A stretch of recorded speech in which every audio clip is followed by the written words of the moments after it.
noises, stuff like that. I think that's kind of like, it's like, it's not as good. It's not as good. So, the thing is, like, if you want to, make ASMR videos for a long period of time, and every one of your videos is going to be a role play where you have to put in a lot of effort about, like, the props and, going through it requires a lot of studying about, like, cranial nerve exams or, like, therapeutic simulations and stuff. That requires a lot of effort.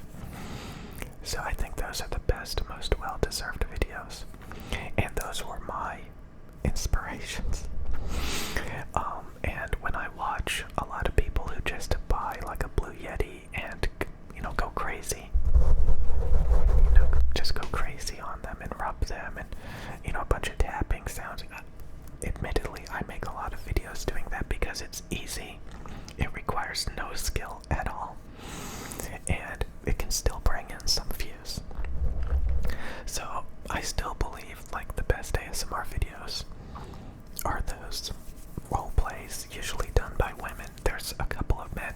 Usually men are just more focused on creating sounds, not so much the role plays. There are a couple, and but like,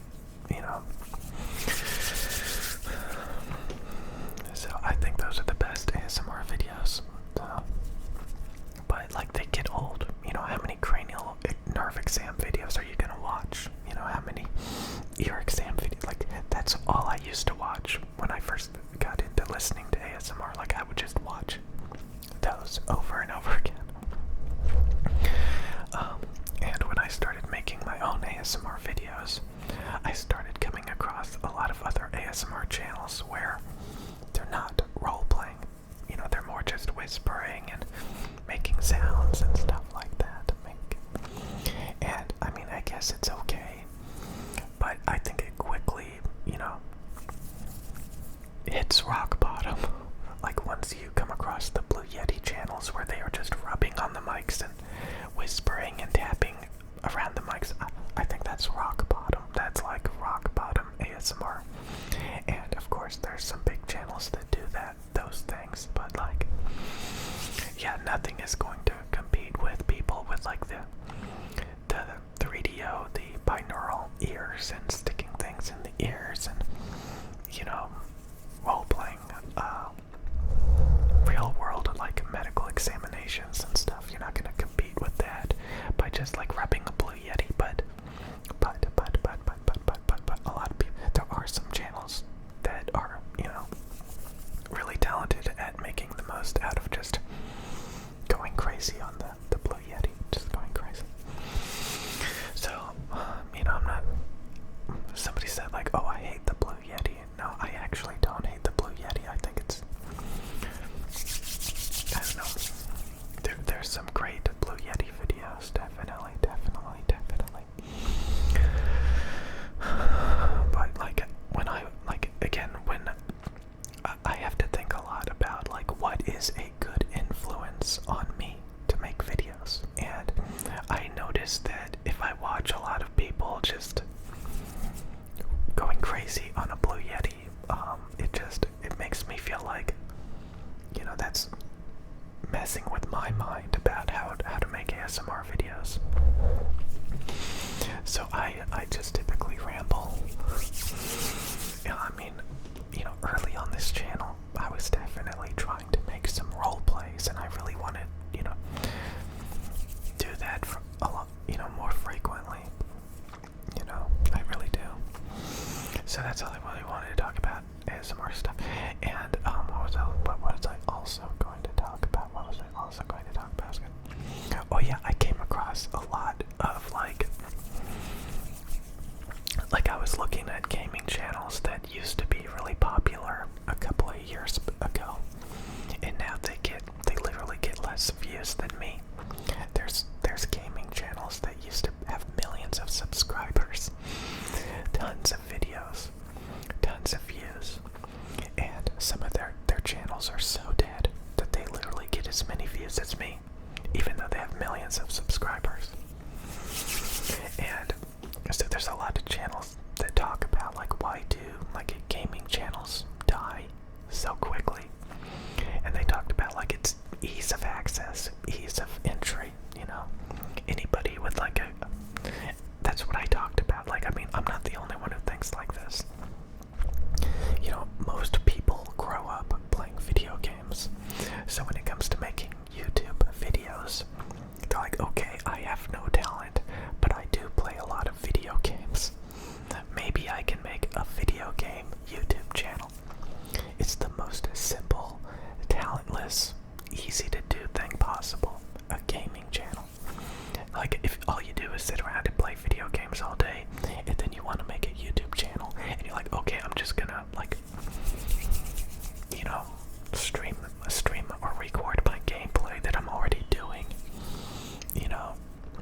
not doing anything. They're just literally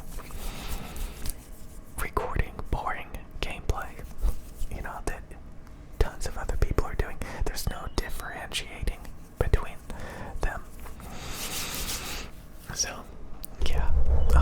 So again, there's some really big, game streamers and stuff, and they talk about that, like, sometimes they have, like, abnormally good skills, or just they're very entertaining. Stuff like that. That's what separates them from all of the other gaming videos. It's funny is so many people are like I want 4K. I want 4K resolution gameplay. So many people are obsessed with like 4K resolution, and I find it really funny because, yeah, my computer's not like a supercomputer. I haven't updated it in a long time. But like, if I try to record 4K resolution gameplay, it will kill my computer.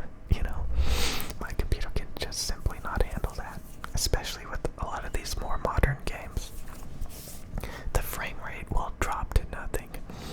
My computer fans will flare up. So I know of a lot of gaming channels where they play a lot of retro, vintage video games, and I think that's a good start. Like, but then you're kind of irrelevant. That's a big thing. Like, when you make YouTube videos, you want a lot of people to actively want to be watching those videos. If you're playing some obscure game that only like old people that are nostalgic care about, and there's only like 5 people still playing the game, and you're making videos for a game where like there's only 5 people playing it, and they're only playing it because they're nostalgic about it, your discovery, people looking to watch your videos is pretty much non-existent. The only people that are going to watch it are people that are nostalgic, and that's it. So you have to think about, like, how relevant is the video game. That's what makes a lot of gaming channels die. Like, the game that they play becomes irrelevant. So you have all these different ways of making videos about gaming. It can be like documentaries about like video games in the past, and you can make a lot of different types of gaming videos, but I think just recorded gameplay is like the easiest, and nobody's gonna watch it typically. If you're just playing gameplay without any commentary, without any entertainment, it's just gameplay. So I do think, like, there's a lot of video games out there that are not gonna eat up the resources on your computer. Like, I can play video games that came out in the 90s. The cat's trying to get in. I can play games that came out in the early 90s, early 2000s, and it will probably not make my computer fans flare up. Some of these more modern video games, it turns my computer into a jet engine. It sounds like a jet engine, and it just completely ruins my recordings. And honestly, I used to make a lot of gameplay videos playing games that were old and vintage, and I never had to worry about computer fans flaring up. Lately, when I try to make videos about gaming, I try to play the more relevant video games, the more popular video games. And those games require a lot more computing power, which makes my computer fans flare up like crazy and literally ruins my recordings, because although I don't have the highest of standards when it comes to background ambient noise,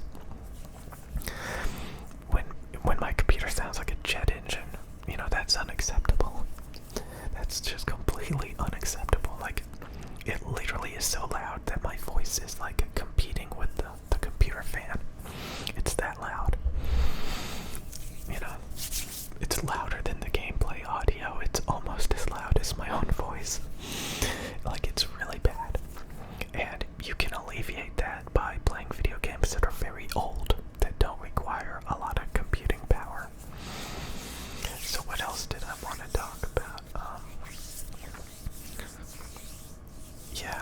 There's a bunch of different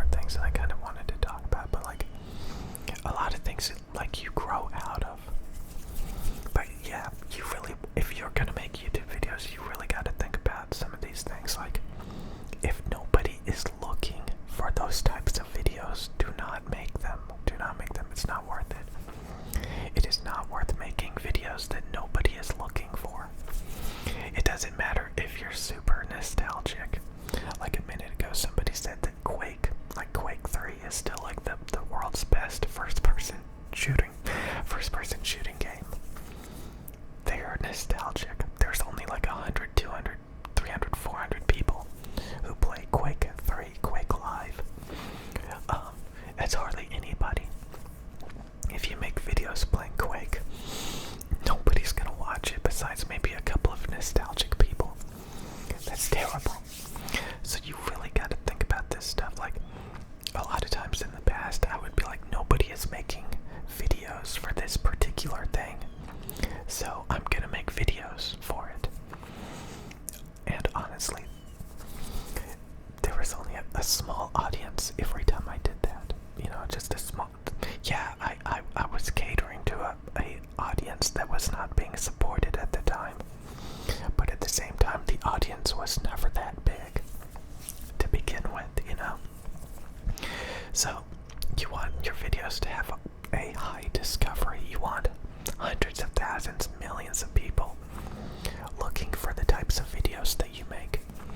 You don't want to make videos for a handful of nostalgic people. You know, you don't want to do that. It's completely not worth it. It is completely not worth spending years of your life making YouTube videos for a audience